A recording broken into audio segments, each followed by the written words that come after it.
नमस्कार, मयुरेश व्लॉगमध्ये तुमचे खूप खूप स्वागत आहे. आज आपण पाहणार आहोत की श्रावण भाद्रपदामध्ये या 12 भाज्या आपल्या शरीरासाठी आणि आपल्या कुटुंबातील व्यक्तीसाठी खूप मोठं वरदान असणार आहे. म्हणून भरपूर प्रमाणात या भाज्या खाण्यात येण्यात यावी अशी मी विनंती करते, कारण ह्या भाज्या आपल्याला आरोग्यासाठी खूप महत्त्वाच्या आहेत. श्रावण भाद्रपदात खा या 12 भाज्या, आजार राहतील तुमच्यापासून कोस दूर. नमस्कार. आपण ज्येष्ठ आणि आपले पूर्वज नेहमी म्हणत असतो की जसे अन्न तसे मन आणि जसं खाणं तशी प्रकृती. तुम्ही कधी लक्ष दिलं आहे का? जशी देशात मासेमारी पाहिली, पावसात सर येते, श्रावण आणि भाद्रपद महिना सुरू होतो, आपल्या घरातील मोठी माणसं आपल्या खाण्यापिण्याच्या बाबतीत अचानक खूप जास्त सतर्क होतात. श्रावण आणि भाद्रपद हे वर्षातील असे 2 महिने आहेत जिथं एका बाजूला आल्हाददायक हवामान, रिमझिम पाऊस आणि थंड वारा आपले मन प्रसन्न करतात, तसेच दुसऱ्या बाजूला या हवामानात हवेतील दमटपणा, उकाडा आणि निरनिराळ्या जीवाणूंना धोका सर्वात जास्त वाढतो. पण तुम्हाला माहीत आहे का की पावसाळ्यात सुरू होत असताना आपल्या शरीराची पचनसंस्था अचानक मंद पडते. आयुर्वेदिक आणि आधुनिक वैद्यशास्त्र दोन्ही या गोष्टीवर पूर्णपणे सहमत आहे की पावसाळ्यात दिवसात माणसांची जठरांगी म्हणजेच पोटाची पचनशक्ती खूप कमकुवत होते. थोडासाही निष्काळजीपणा, थोडंसंही जड जेवण किंवा चुकीच्या भाजीची निवड तुम्हाला पोटाचे संसर्गजन्य गॅस, ॲसिडिटी, उलट्या, जुलाब, थकवा किंवा साथीचे रोग, ताप पण अजिबात घाबरायचं गरज नाही. जर श्रावण आणि भाद्रपद या 60 दिवसात तुम्ही तुमच्या ताटात योग्य भाज्यांची निवड केली तर विश्वास ठेवा, तुम्हाला संपूर्ण पावसाळ्यात डॉक्टरांकडे जाण्याची गरज येणार नाही. म्हणून आजच्या या व्हिडिओमध्ये कोणत्या भाज्या खाण्यात याव्या याची संपूर्ण माहिती दिली आहे, म्हणून व्हिडिओ शेवटपर्यंत नक्की पहा. तर तुम्हाला माहीत आहे, पावसाळ्यात स्वयंपाकाचे 5 असे सुवर्ण नियम सांगणार आहे जे तुमच्या भाजी विष बनवण्यापासून वाचवतील. तर 1 सेकंद ही खूप महत्त्वाचा आहे, कारण हा व्हिडिओ तुमच्यासाठी आणि तुमच्या कुटुंबातील व्यक्तीसाठी खूप महत्त्वाचा ठरणार आहे. तर बघा मित्रांनो, पहिली भाजी आहे पडवळची भाजी. आता ही भाजी अत्यंत आयुर्वेदानुसार गुणधर्मास आहे, जो पोटाच्या आतील जमा झालेली उष्णता आणि पित्तदोष ताबडतोब शांत करतो. पावसाळ्यामध्ये ही भाजी आपल्याला पोटामध्ये मंद पडते तेव्हा पडवळ असलेले तंतुमय घटक आपली पचनसंस्था सुपरफास्ट बनवण्याचे काम करते. म्हणून पडवळ तुम्ही पावसाळ्यामध्ये नक्की खा.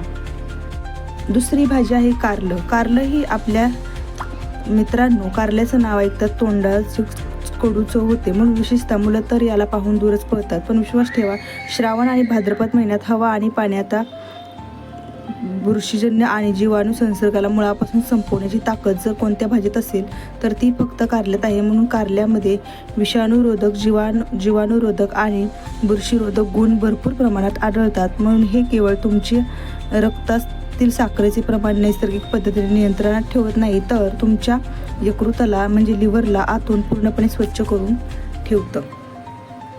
तिसरी भाजी आहे दुधी भोपळा. पावसाळ्याच्या दिवसात आपल्या शरीरावर सर्वात जास्त गरज अशा अन्नाची असते जे पचायला खूप हलकं असेल आणि पोटावर अजिबात ताण पडू देणार नाही. दुधी भोपळा हा अशी भाजी आहे ज्यामध्ये जवळजवळ 92% पाणी असतं. जेव्हा तुम्ही दुधी भोपळा खाता तेव्हा तो तुमच्या पोटात जाऊन थंडपणा पोचवतो आणि पचनसंस्थेला आराम देतो. म्हणून पावसाळ्यात तुम्ही ॲसिडिटी, ब्लोटिंग म्हणजेच पोट फुगणे किंवा भारीपणा जाणवत असेल तर दुधी भोपळा तुमच्यासाठी औषधापेक्षा कमी नसणार आहे. म्हणून दुधी भोपळा साधी भाजी खूप मस्त आणि सुंदर आहे, त्यामुळे ही भाजी तुम्ही नक्की खा.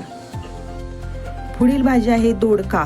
आता दोडक्याला खूप साधारण समजून दुर्लक्ष करतात, पण श्रावण भाद्रपद महिन्यात आतड्यांच्या आतील सफाई करण्यासाठी दोडक्याला सर्वात उत्तम मानले जातं. दोडक्यामध्ये भरपूर प्रमाणात तंतुमय घटक, व्हिटॅमिन सी आणि लोह आढळते. याची सर्वात मोठी खूबी आहे की पोटात जातात खूप सहजरित्या पचते आणि आतड्यांमध्ये साचलेली घाण बाहेर काढण्यास मदत करते. म्हणून पावसाळ्याच्या दिवसात जेव्हा लोकांची शारीरिक हालचाल कमी होऊ लागते तेव्हा या कारणाने बुद्धिकोष्ठतेची समस्या वाढते. म्हणून या दोडक्याची भाजी नियमित सेवन करा, पोट एकदम साफ होईल आणि तुम्हाला दिवसभर हलका आणि ताजेतवाने वाटेल. तसेच श्रावण महिन्यामध्ये शंभू महादेवांना जलाभिषेक म्हणजे कच्च्या दुधाचे जलाभिषेक का वाहतात? वैज्ञानिक आणि आयुर्वेदिक कारण असे आहे की या दिवसात वात दोष वाढल्यामुळे दूध पचणं कठीण असतं. म्हणूनच आपल्या ऋषींनी हे न पिण्याचे सल्ला दिला होता. काय तुम्हाला यामागचं धार्मिक कारण माहीत आहे का? नक्कीच सांगा मला कमेंटमध्ये. तर बघा, कोणीही फसवणूक करणार नाही. ज्याला जितकं माहीत आहे तो तसेच मला सांगेल. 5व्या भाजीचं नाव आहे डांगर, म्हणजे लाल भोपळा किंवा कोळ्याची भाजी असे देखील म्हणतात. श्रावण आणि भाद्रपद महिन्यात लाल भोपळ्याचे सेवन करणं आपल्याला डोळ्यांसाठी, हृदयासाठी आणि मानसिक ताजेतवानेपणासाठी अद्भुत काम करते. लाल भोपळ्यात बीटा कॅरोटीन, व्हिटॅमिन ए आणि भरपूर शक्तिशाली अँटीबायोटिक्स असतात, ज्यामुळे पावसाळ्याच्या दिवसात शरीराची आतील पेशींमध्ये नुकसान होण्याची धोका असतो. म्हणून शरीरातील आतील सूज म्हणजे संसर्ग वाढू शकतो. लाल भोपळा शरीराची ही सूज कमी करतो. याशिवाय श्रावण भाद्रपदाच्या आल्हाददायक पण सुस्त हवामानात जेव्हा शरीरात आळस निर्माण होतो तेव्हा लाल भोपळ्याचे सेवन तुमच्या शरीराला अत्यंत नैसर्गिक ऊर्जा देण्याचे काम करतं. पुढील भाजी आहे तोंडली. ही तोंडली श्रावण भाद्रपद महिन्यात पचाय शक्ती बराच मंद पडतो, ज्याच्यामुळे जे काही आपण खातो ते व्यवस्थित ऊर्जेत रूपांतरित होऊ शकत नाही आणि वजन वेगाने वाढू शकतं. म्हणून तोंडली तुमची मंद पडलेली पचनशक्ती ताबडतोब सक्रिय करण्याचे काम करते. म्हणून ही भाजी सुद्धा खूप महत्त्वाची आहे.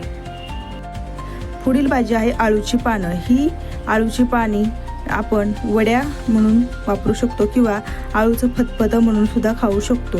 आणि पुढील भाजी आहे भेंडी. आता श्रावण भाद्रपदच्या दिवसात ताजी आणि मऊ भेंडी बाजारात भरपूर प्रमाणात मिळते. भेंडीमध्ये जो नैसर्गिक चिकटपणा आढळतो तो आपल्या आतड्यांच्या आतील भिंतीसाठी नैसर्गिक मऊपणा देण्याचे काम करतो. तो आतड्यांची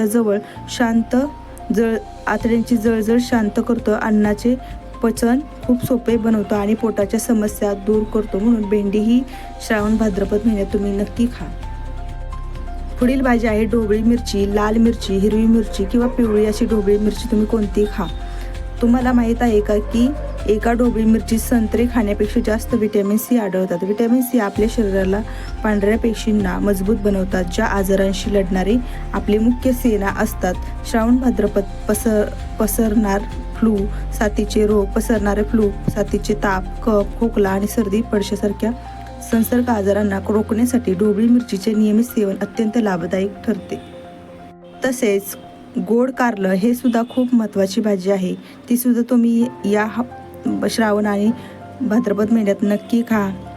या भाजीमध्ये मांसाहारापेक्षा कित्येक पटीने जास्त प्रथिने, अँटीबायोटिक्स आणि पोषक घटक आढळतात. म्हणून ही भाजी केवळ तुमच्या शरीराची कमजोरी क्षणात गायब करत नाही, तर पावसाळ्याच्या दिवसात होणाऱ्या कोणत्याही प्रकारचे संसर्गजन्यापासून तुम्हाला 100% वाचवते.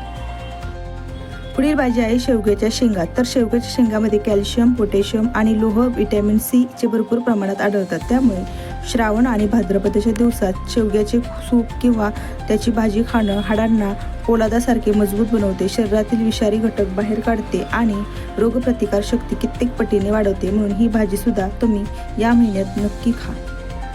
तर बघा, आपण ह्या भाज्या बनवत असताना या भाज्यांमध्ये हिंग, ओवा, जिरे यांचा वापर नक्की करा, कारण ह्या भाज्या बनवताना ह्या मसाल्यांचा वापर खूप महत्त्वाचा आहे. तसेच कच्ची काकडी, टोमॅटो किंवा न शिजलेले सॅलड खाणे टाळा. कच्च्या गोष्टींमध्ये संसर्गजन्य रोग सर्वात जास्त असतात. भाज्यांना हलकी वाफ देऊन किंवा व्यवस्थित शिजवून तुम्हाला खायचं आहे. हिरव्या पालेभाज्यांपासून अंतर ठेवा. श्रावण आणि भाद्रपद महिन्यात पालक, कोबी, चवळी आणि लाल मटासारखी हिरव्या पालेभाज्या खाण्यापासून वाचलं पाहिजे.